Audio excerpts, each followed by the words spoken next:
Pasensya na. Yan ang tugon ng pamilya ko na nasa Amerika at Europa. Kaya sasalubungin ko na namang muli ang Paskong mag-isa. Ako si Franco at ito ang kwento ng aking Pasko.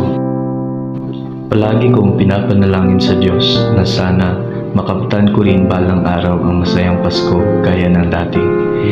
Dahil bukod sa pinagdadaanan ng aming pamilya, isa ako sa mga na-layoff ng kumpanya namin dahil sa economic downturn. At nang nalaman ito ng aking nobya ay pinagtabuyan niya ako at hiniwalayan. Napagtanto kong pera lang ba ang habol niya sa akin. Dahil sa stress, puyat at pagod, nawalan ako ng malay at buti na lang ay dumating ang aking best friend na sundalo at agad niya akong naisugod sa ospital.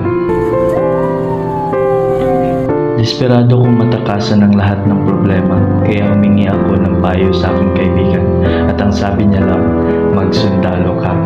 Tumama sa akin ang kanyang tugon at di nagtagal ay sumabak ako sa training. Tiniis lahat ng hirap hanggang sa ako'y nakapagtapos. Pagkalipas ng 4 na taon, naisipan kong buksan muli ang nasara naming mga negosyo. Inirekomenda ng aming CEO ang AFP-MBI dahil sa sila ay may pinakababang interest pagdating sa loan. Pumunta ako sa kanilang opisina at isinumite ang aking application. Ngunit hindi lang pala pang capital ang aking mahahanap, pati na rin ang isang magandang bini-bini. Dumiskarte ako upang makuha ko ang kanyang loob. Pagkalipas ng ilang araw, di nagtagal at nagkamabutihan kami. 2 buwan na ngunit hindi pa niya ako sinasagot dahil sa pag-aalinlangan, kaya ito'y humingi ng payo. Alam mo, madali lang yan. Ang pag-ibig kasi, sabi nga nila, parang sugal yan.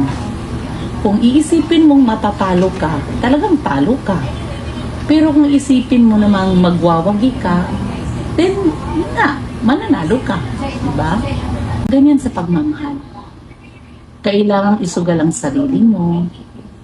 At anuman ang kinahinat na nito, maging masaya o malungkot man, ang importante, maleksyon kang natututunan na hukubot sa pagkatao.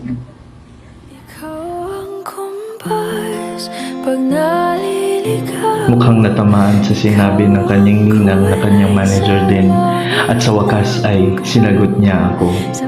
Napabuksan ko rin ang aming hardware dahil sa AFP-MBI at dahil na rin kay Joyce nagkaroon ako ng masaya at masaganang pamilya sa AFP-MBI.